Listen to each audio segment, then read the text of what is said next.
अस्सलाम वालेकुम व्यूवर्स, कैसे हैं आप? सब ठीक हैं? उम्मीद करता हूं कि आज का दिन आपका खुशबाश और खुशियों भरा गुजरेगा।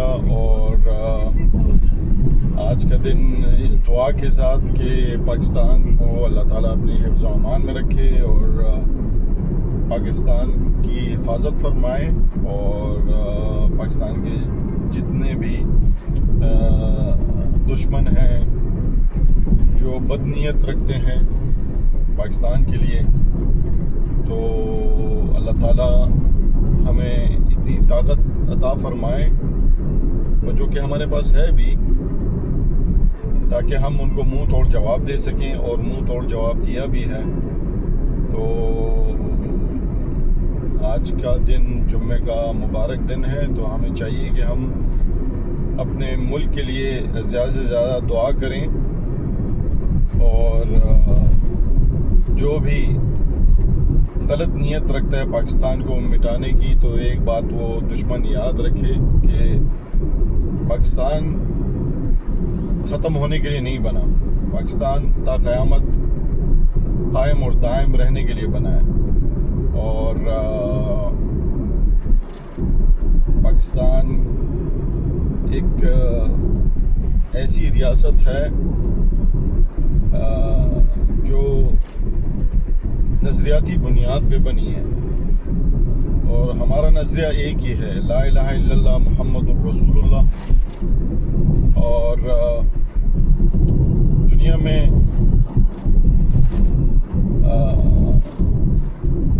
मदीनतुल मुनव्वरा के बाद एक ही रियासत बनी है जो कि है पाकिस्तान, जिसको मदीना सानी भी कहा जाता है, क्योंकि इस ज़मीन को हासिल करने के लिए, इस ज़मीन के टुकड़े को हासिल करने के लिए हमारे आबा व अजदाद ने बहुत कुर्बानियाँ दी हैं, खून बहा है। तो जैसे कि मैं आपको बता रहा था कि पाकिस्तान जो है उसको हमने काफ़ी कुर्बानियों के बाद हासिल किया है और किसी ख़ास एज ग्रुप ने कुर्बानी नहीं दी, यानी उम्र की कोई तखसीस उसमें नहीं थी। चाहे बच्चे थे, जवान लड़कियां थीं, बूढ़ी माएँ थीं, बड़े बुजुर्ग थे या जवान लड़के थे, सब ने पाकिस्तान को हासिल करने के लिए जो है कुर्बानियाँ दी हैं। तो हमें वो कुर्बानियाँ भूलनी नहीं चाहिए और हमें उन कुर्बानियों की कदर कीमत याद रखनी चाहिए। तो हमें ज़्यादा से ज़्यादा अपने मुल्क के लिए भी दुआ करनी चाहिए। और जहाँ तक हमारे पड़ोसी मुल्क भारत का ताल्लुक़ है, तो चाहिए कि दोनों मुल्क जो हैं वो मिल बैठ के आराम से बातचीत तय करें जो भी मामलात हैं। कोई भी मुल्क नहीं चाहता कि वो अपने पड़ोसी मुल्क के साथ ताल्लुक़ ख़राब करे। देखिए, सब कुछ बदला जा सकता है, लेकिन वो बोलते हैं ना, कहते हैं कि पड़ोसी नहीं बदला जा सकता। तो देखें, बंटवारा तो हर जो है छोटी सी छोटी जगह में भी बंटवारा होता है, चाहे ज़मीन का बंटवारा हो, खेत का बंटवारा हो, घर का बंटवारा हो, भाइयों के बीच में भी हो जाता है। तो इस बात को तस्लीम करना चाहिए कि देखें, एक घर है जिसका बंटवारा हुआ है और दोनों एक दूसरे की जो है ना वजूद को तस्लीम करें। जैसे हम तस्लीम करते हैं भारत को, तो भारत को भी चाहिए कि वो हमें तस्लीम करे। सारा मसला यही है कि वो हमें तस्लीम नहीं करता, कि हम एक अलग देश हैं। देखिए, आप अटूट अंग की बात करते हैं तो अटूट अंग आपका कॉन्सेप्ट ही गलत है। जब मुत्तहिदा हिंदुस्तान था तो यहाँ तो हर एक की अपनी अलग अलग रियासत थी, अलग अलग उसका मलक, बादशाह या मेयर कह लें या जो भी कहें, जैसे कोई भी टाइटल होता है, बादशाह, किंग, जो भी है। तो हर एक की अलग अलग छोटी छोटी स्टेट्स और रियासतें थी। ठीक है, कुछ हाँ हमें मुश्तरक ज़ुबानें थी भी, एक दो जो मेजर ज़ुबानें थी या बड़ी ज़ुबानें थी हम आपस में बोलते भी थे, उर्दू भी थी, फ़ारसी भी थी। तो इसका मतलब ये नहीं है कि हम एक लोग हैं। ज़बान जो है वो उसका ताल्लुक ज़रूरी नहीं है कि वो एक ही कौम हो। आप लैटिन अमेरिका में देख लें कितनी स्टेट्स हैं, कितनी कौमें आबाद रहती हैं।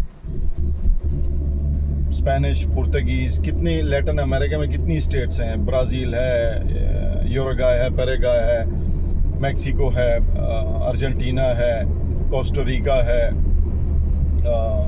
बहुत स्टेट्स हैं। तो ज़ुबान तो वो एक ही बोलते हैं, लेकिन हर एक का कल्चर, हर एक का तरीका, तौर तरीका अलग है, हर एक का माइंडसेट अलग है। इसी तरह पाकिस्तान इंडिया का भी है। अब पाकिस्तान में देख लें कितने कल्चर्स हैं, अब इंडिया में देख लें कितने कल्चर्स हैं, कितनी सकाफ़तें हैं। तो हर एक की अपनी ज़ुबान है, हर एक का अपना एक तरीका कार है। ठीक है, मजमूई तौर से हमारा कुछ ना कुछ मिलता जुलता है, एक दूसरे से रहते, एक दूसरे के साथ रहते हुए एक दूसरे का असर हमने लिया है, लेकिन उसका ये मतलब नहीं है कि हम एक हैं। हाँ, एक तब होंगे जब हम एक दूसरे के साथ कोऑपरेट करें, एक दूसरे के साथ अच्छे पड़ोसियों के साथ रहें। जैसे एक अच्छे पड़ोसी एक दूसरे के साथ रहते हैं, भाईचारे में एक दूसरे की जो है हेल्प आउट करें, पॉजिटिव चीज़ों में रहें, नेगेटिव चीज़ों में ना जाएं। तो कहने का मकसद यही है कि मैं आपको एक और सेंट्रल एशियन कंट्रीज़ का जो है ना एग्जांपल दे देता हूँ। जो जब रशियन फेडरेशन के अंडर थे तो एक ही कंट्री था, लेकिन वो ज्योग्राफिकली एक ही कंट्री था, लेकिन सकाफती तौर से ज़बान उनकी अलग, आपस में वो रशियन बोलते थे।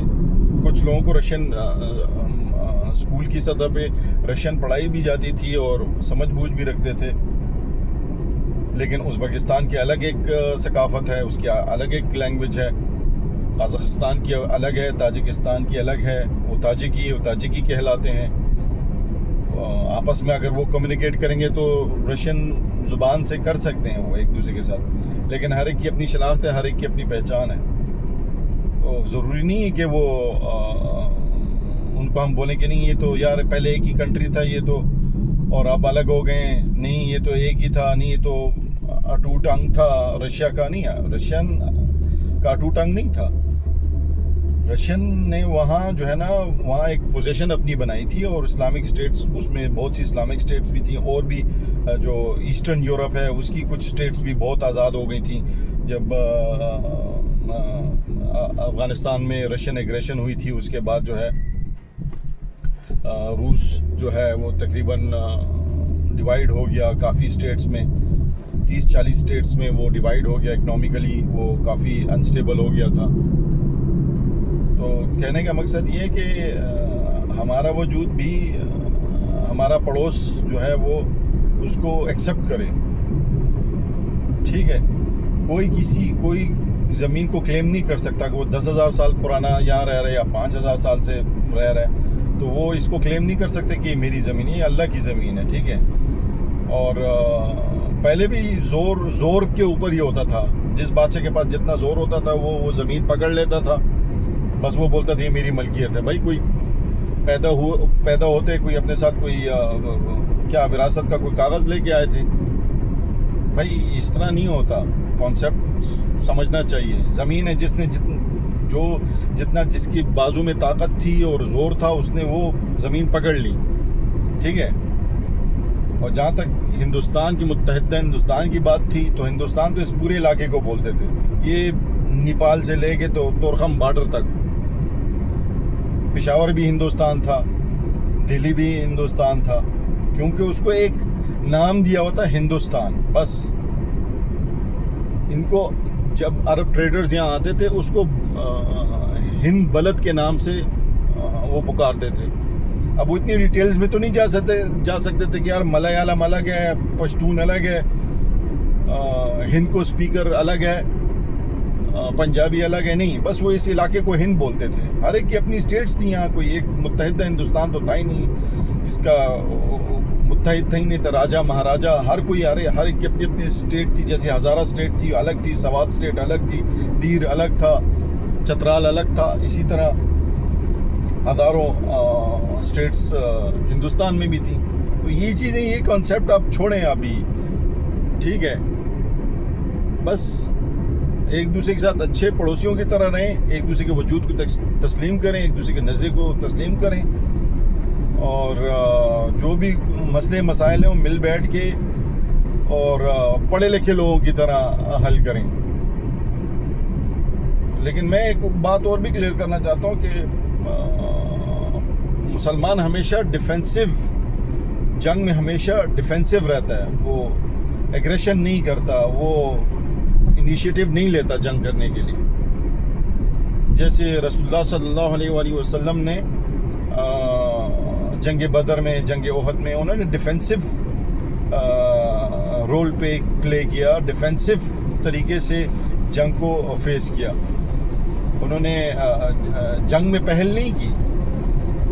तो कहने का मकसद है कि दोनों तरफ आवाम का नुकसान हो रहा है। अभी पाकिस्तान में कितने लोग शहीद हो गए, इसी तरह लाजमी सी बात है इंडिया में भी शहीद होंगे। मुसलमान होंगे तो शहीद होंगे, अगर वो होंगे हिंदू होंगे तो वो हलाक होंगे। हम शहीद का लफ्ज़, सिर्फ ये भी एक चीज़ याद रखें, इंडिया हमेशा अपनी फ़ौजियों को बोलता है शहीद हो गया। आप शहीद का लफ्ज़ इस्तेमाल ना करें, अरबी लुगत का लफ्ज़ है। शहीद का मतलब होता है गवाह, ठीक है। शहादत जो है, शहादत का रुतबा, शहादत की इस्तिलाह अरबी ज़ुबान की है, आप उसको इस्तेमाल नहीं कर सकते। आपके लिए हलाक का लफ्ज़ इस्तेमाल करें, या आपकी अपनी संस्कृत में, या आपकी जो हिंदी है, उर्दू नहीं, हिंदी में जो लफ्ज़ है आप वो इस्तेमाल करें। आप उसके लिए शहीद का लफ्ज़ इस्तेमाल मत करें। आप अपनी फ़ौज के लिए, आप उसको सेना बोलते हैं, तो आप उसके लिए शहीद का लफ्ज़ इस्तेमाल ना करें, ये बात याद रखें आप। तो कहने का मकसद सारा यही है कि आप लोग, ये नहीं है कि आपके मुल्क में कोई भी, हम भी तो दहशतगर्दी फेस कर रहे हैं तकरीबन 10-12 सालों से। हमारे कोई वहाँ धमाका हो जाता है या एक्सप्लोजन हो जाती है, हम तो ये नहीं बोलते सुबह आंखें मलते मलते उठते हैं भाई इंडिया ने कर दिया, नहीं, देखते हैं मामले की तह तक पहुँचते हैं। अब 4 बंदे कैसे आए आपके वहाँ, 4 बंदे कौन थे, कहाँ से आए? आपकी तो 0.7 मिलियन आर्मी तो आपकी कश्मीर में बैठी हुई है। उतनी बैरियर्स, सिक्योरिटी बैरियर्स को तोड़ के कौन गए 4 बंदे, कौन गए 4 बंदे? ऐसे सुबह सुबह भारत जागेगा, आंखें मलता मलता उठेगा, बोलेगा भाई पाकिस्तान ने कर दिया। पाकिस्तान ने, चलो आपने इल्ज़ाम लगाया तो किसी बेस पे लगाओ ना, कुछ देखो क्या है क्या नहीं है। बस एक ही तोते की तरह रट लगाई होती है, बस कुछ हो गया, कहीं विंडो एसी फट गया, उसका पाकिस्तान ने फाड़ दिया, कहीं बिल्ली के बच्चे मर गए जी, पाकिस्तान ने आके जहर दे दी। अब ये तो कोई बात नहीं है, बिल्कुल इमेच्योर। जितना बंदा एक्सपेक्ट करता है, आपका मीडिया देखता रहते हैं, हम आपकी फिल्में देखते हैं, हम आपकी एंटरटेनमेंट देखते हैं, हम कहते हैं बड़े समझदार लोग हैं, लेकिन जब ऐसी मामलात आते तो फिर पता चल जाता है आप तो बड़े इमेच्योर लोग हो। तो कम से कम ऐसी हरकतें, ऐसी बातें नहीं करनी चाहिए। एक पढ़े लिखे और एजुकेटेड मुआशरे का हम सब हिस्सा हैं, तो सबूत देना चाहिए अपनी एजुकेशन का, अपनी मैच्योर माइंड का सबूत देना चाहिए कि हाँ हम मैच्योर हैं। सिर्फ पढ़ने से क्या हो जाएगा? पढ़ने से तो हर कोई बददिमाग आदमी भी सुबह अखबार पढ़ता है, नॉलेज तो उसके पास बहुत होती है, लेकिन ऑफिस जाते ही वो लड़ाई झगड़ा करेगा, सुबह नाश्ते में बीवी के साथ लड़ाई करेगा। तो पढ़े लिखे का मतलब ये नहीं है कि बस बंदा पढ़ सकता है, नहीं, पढ़ नहीं सकता। आप में झलक नज़र आनी चाहिए आपकी शख्सियत में। तो भाई मेरी बातों का बुरा ना मानना, ठीक है, मैं स्ट्रेट फॉरवर्ड आदमी हूँ, इसलिए मैं ऐसी बातें कर रहा हूँ, लेकिन इन चीज़ों को समझें और कोई भी कंट्री है तो उसको कमज़ोर मत समझें। हर कोई अपनी आज़ादी, अपनी मुक़्तदर हैसियत के ऊपर, अपनी सॉवरेनिटी के ऊपर कभी भी कोई भी कॉम्प्रोमाइज़ नहीं करता। कोई भी कंट्री ये बर्दाश्त नहीं करता कि आप उसकी हुदूद की खिलाफ वर्जी करें बग़ैर उसकी इजाज़त के, ठीक है। और कोई मुल्क भी अपनी इज़्ज़त नफ्स के ऊपर जो है वो कॉम्प्रोमाइज़ नहीं करता। तो मुझे ये समझ नहीं आ रही है, उधर जंग के तबल बज रहे हैं, यहाँ तो हम सारे इंडियन पाकिस्तानी इकट्ठे हम खाना खा रहे हैं, चाय पी रहे हैं। मैं आपको सही हकीकत बता रहा हूँ, हम एक कंपनी में काम करते हैं, हम तो इकट्ठे, हम ये बात ही डिस्कस नहीं करते। मुझे अच्छा भी नहीं लग रहा, मैं कह रहा हूँ ऐसा व्लॉग बनाने की ज़रूरत नहीं है, लेकिन बाज़ टाइम इंसान को वो होता है कि यार बाहर इकट्ठे बैठते हैं, हम बोलते हैं चलो एक ज़ुबान वाले हैं, गपशप लगाते हैं। कल्चर, मैंने आपको पहले भी बताया, कल्चर एक जैसा नहीं है, लेकिन मुमासिलत बहुत ज़्यादा है। हमारी ज़ुबान एक है, कुछ तौर तरीके, कुछ चीज़ें हमारी मुश्तरक भी हैं। हम तो इकट्ठे बैठते हैं, खाना पीना सब कुछ, गपशप, और वहाँ जो है जंग के तबल बज रहे हैं और बस ये कर दिया और तोड़ लिया और मरोड़ लिया और बस पिछाड़ दिया। और पता नहीं किस दौर में लोग रह रहे हैं, क्या क्या जहन है, बस जी मरोड़ दो। हम क्या कोई छोटा मोटा, कोई छोटा सा कंट्री है, मैं किसी छोटे कंट्री का नाम नहीं लेना चाहता। हर एक कंट्री की अपनी एक रिस्पेक्ट होती है, एक वैल्यू होती है। हमने तो कभी ऐसा सोचा ही नहीं है, हम कभी ऐसे नेगेटिव माइंड रखते ही नहीं है। कभी भी कोई सोशल एक्सपेरिमेंट करते हैं, कोई भी यूट्यूबर्स वगैरह, अच्छा लगता है एक दूसरे के कल्चर्स के ऊपर, एक दूसरे की ज़ुबान के ऊपर, वहाँ के रहन सहन, वहाँ की कंस्ट्रक्शन के ऊपर जो भी ऐसे आते हैं, तो हम तो इंजॉय करते हैं, मज़ा आता है, एक दूसरे को पॉजिटिव कमेंट्स करते हैं, अच्छा लगता है। लेकिन इस तरह की चीज़ें ये बिल्कुल बर्दाश्त से बाहर हो जाती हैं। तो मेरी आप लोगों से रिक्वेस्ट है कि देखें, आप लोग मैच्योर लोग हैं, पढ़े लिखे लोग हैं सब, तो हर चीज़ को एक लीगल तरीके से और अफ़हाम व तफ़हीम से एक दूसरे को समझ के आला सतह के ऊपर एक दूसरे से इंफॉर्मेशन का तबादला करके इंसान इल्ज़ाम या तहकीकात जो भी है वो करता है। ऐसे नहीं करता जिस तरह के आप सबूत दे रहे हैं और आपने जिस तरह की चीज़ें कर रहे हैं, आप समझ रहे हैं कि आपको बहुत बड़ी कामयाबी होगी। कामयाबी नहीं है, ये बहुत ही घटियापन है। तो अभी मैं और क्या कहूँ, मुझे बिल्कुल अच्छा भी नहीं लग रहा ऐसी बातें। हमारे तो कितने इंडियन दोस्त हैं, कितने अच्छे, पाकिस्तानियों से ज़्यादा मेरे इंडियन अच्छे दोस्त हैं, उनके साथ गपशप है, इतनी इज्जत, इतना एहतराम हम एक दूसरे को देते हैं। ये नहीं कि हमारी कोई कंडीशनल कुछ है, कुछ भी नहीं है, अंडरस्टैंडिंग है। तो ये अंडरस्टैंडिंग वहाँ क्यों नहीं दिखती, ये मुझे समझ नहीं आ रहा। जब यहाँ अंडरस्टैंडिंग है, ठीक है, वहाँ क्यों नहीं दिखती? परदेश में एक दूसरे को समझते हैं कि चलो यार, ये तो फिर ऐसे हो गया कि हम यानी पढ़े लिखे जाहिल ही हो गए। एक दूसरे को समझते भी हैं, एक दूसरे को वो भी करते हैं, और बैक एट देयर होम्स हम देख रहे हैं तो लड़ाइयाँ हो रही हैं। तो ये चीज़ें नहीं होनी चाहिए, ये चीज़ें बंद होनी चाहिए। बिल्कुल भी अच्छा नहीं लग रहा, ये कितने दिन हो गए, अच्छा नहीं लग रहा। तो बस अब मैं और मज़ीद क्या कहूँ। बाकी अभी सुबह सुबह निकला, सिस्टर को बोला कि चलो मैं ताज़ा गोश्त ले आता हूँ, कुछ खाना वाना बनाएं, दम पुख्त बनाने का, पेशावरी दम पुख्त बनाने का इरादा है मेरा। तो मैंने कहा चलें अभी बाहर निकलें, लेकिन ऐसी चीज़ें सामने माइंड में घूम रही थी, तो मैंने कहा चलें आपसे शेयर कर लूँ, क्या करूँ। यानी ये व्लॉग शेयर करने का मकसद कोई जल्दी पे तेल का काम नहीं है, लेकिन वैसे एक अंदर के इंसान के अंदर एक हवस सी जमा हो जाती कि बंदा निकाले कि कि भाई क्या हो गया, क्या पाकिस्तान में हमारे यहाँ भी हमले होते हैं, चीज़ें होती हैं जहाँ अगर हमें सबूत मिलता है कि आप लोगों ने किया तो हम बता देते हैं, ठीक है। लेकिन हम ये नहीं करते कि हमने आपके यहाँ वहाँ मिसाइल दाग दिया। चीज़ों को समझ के हम बताते हैं और इल्ज़ाम नहीं लगाते, वो होता है, आपने किया होता है। मुसलमान बहुत कुछ भी करे ना तो झूठ कम से कम ही बोलता है। तो इस तरह की चीज़ें बस अभी मैं क्या कहूँ, एक दूसरे को अंडरस्टैंड करने की सोचें। और कौमें कहाँ से कहाँ पहुँच गई, इनका बस यही है, बस वो हो गया, गुब्बारा आ गया वहाँ से, उस पर PIA लिखा हुआ था। भाई उस गुब्बारे में क्या गैस थी, किसी ने लाइटर मार दिया, धमाका हो गया, क्या हो गया?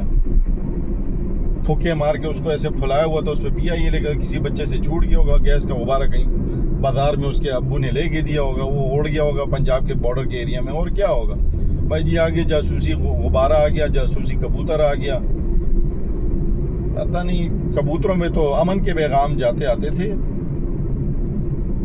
और मोहब्बतों के पैगाम आते जाते थे।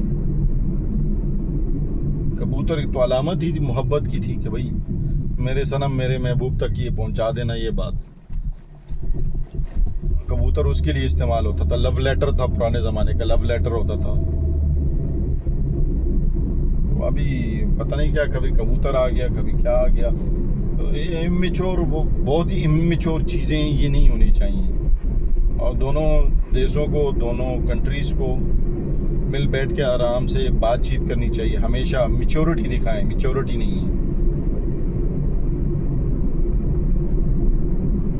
तो अभी मैं और क्या कहूँ मज़ीद।